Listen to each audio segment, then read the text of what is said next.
حضرت عبداللہ حنیف اپنے زمانے کے مشہور ولی تھے۔ وہ آدمی ان کی شہرت سن کر بڑی دور سے ان سے ملنے کے لیے آئے۔ جب وہ ان کی خانقاہ میں پہنچے تو معلوم ہوا کہ وہ بادشاہ کے دربار میں گئے ہیں۔ ان آدمیوں نے سوچا کہ یہ ولی ہے جو بادشاہوں کے دربار میں جاتا ہے۔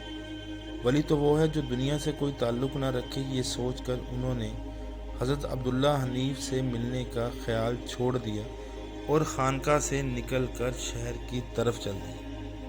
وہ شہر میں گھوم پھر رہے تھے کہ ایک درزی کی دکان پر نظر پڑی۔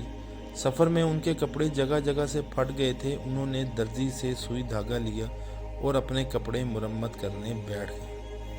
وہ دونوں تو اپنے کام میں لگے ہوئے تھے کہ اتنے میں ایک شخص آیا اور موقع پا کر درزی کی کینچی اٹھا کر لے گیا۔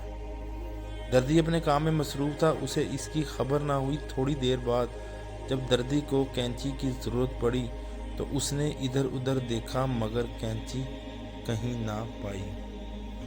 اس نے خیال کیا کہ کینچی ان دونوں آدمیوں نے ہی چرائی ہے۔ اس نے ان سے کینچی مانگی۔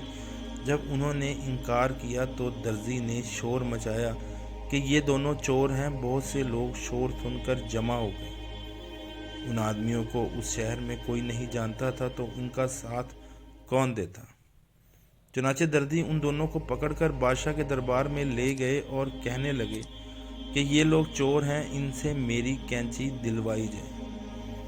حضرت عبداللہ حنیف بھی بادشاہ کے پاس بیٹھے تھے۔ انہوں نے ان آدمیوں پر ایک نگاہ کی اور فراست مومنانہ سے فوراً ساری بات جان گئے۔ انہوں نے بادشاہ سے فرمایا، یہ بیچارے تو درویش ہیں، انہیں چوری سے کیا غرض؟ یہ دراصل مجھ سے ملنے کی خاطر بڑی دور سے چل کر آئے ہیں۔ درزی کی کینچی کسی اور شخص نے اٹھائی ہوگی۔